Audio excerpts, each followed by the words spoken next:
More than 300 Taliban fighters have been killed in battles with Afghan security forces over the past 24 hours. The Afghan Ministry of Defence says many of the casualties resulted from airstrikes. The fighting coincides with the departure of the last remaining American and NATO troops from Bagram Air Base outside the capital, Kabul. Despite reports from the battlefield this weekend, many Afghans fear the military will struggle to repel a resurgent Taliban without US support.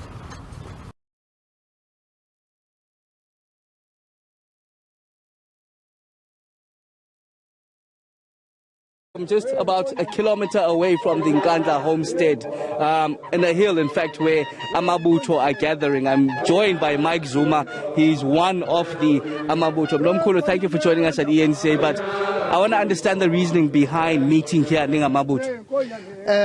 As the regiment in Amabutho, we are here to support Ubaba, and we've got a very straight stand that whatever that he decides, if he decides to hand him over in, we are with him. We are going to go there, let them arrest all of us. If it's not, then we are behind him. If they want to come fetch him, take him, they should pass by us first.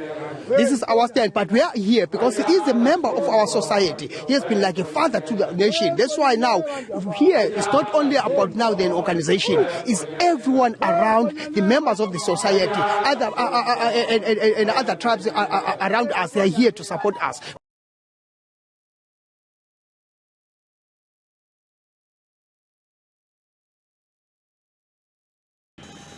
A U-turn from one of Mali's most important military partners. France's decision to resume working alongside the Malian armed forces comes barely a month after it had suspended military operations. In a statement, the French Armed Forces Minister, Florence Parly, said that France had decided to resume joint military operations as well as national advisory missions, which had been suspended since June 3rd. The decision to suspend military operations came after Mali's second coup in less than a year. Strongman Assimi Goïta ousted the country's transitional president and prime minister, triggering diplomatic outrage. The US cut security aid, whilst the African Union suspended Mali's membership.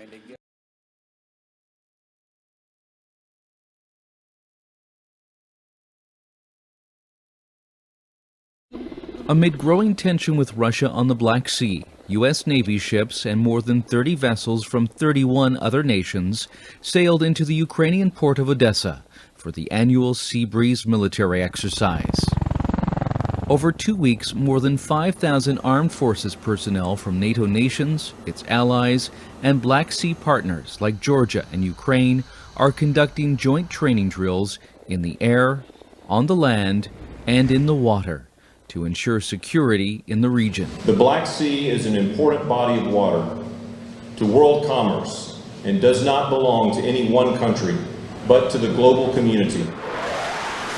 This year's Sea Breeze exercise has angered Moscow, which called for it to be cancelled.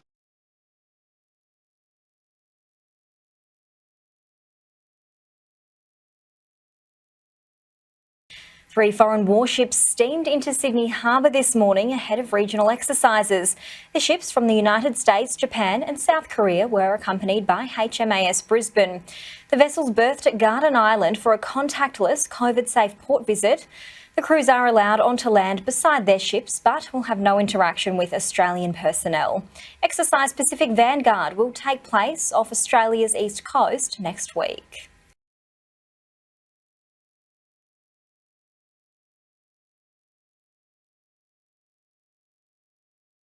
There have been fresh clashes in Jerusalem. Israeli police clashed with Palestinian protesters in a tense East Jerusalem neighborhood after Friday prayers. Protesters prayed in Silwan in solidarity with dozens of Palestinian families in the neighborhood who are at risk of eviction or of having their homes demolished for a planned archaeological park.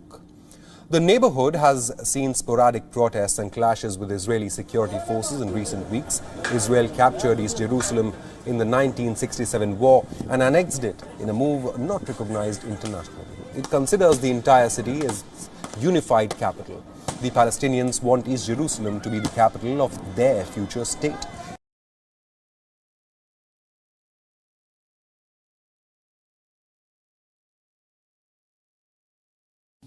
Military aircraft have been mobilised to help evacuate towns and fight more than 130 wildfires tearing across Western Canada.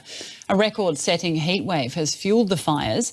Rescuers are now searching for missing people in Lytton, British Columbia. Roughly 1,000 people fled the town, which was almost entirely wiped out. For many, it was a chaotic escape. With just minutes to spare, residents of Lytton escape through thick smoke and ash.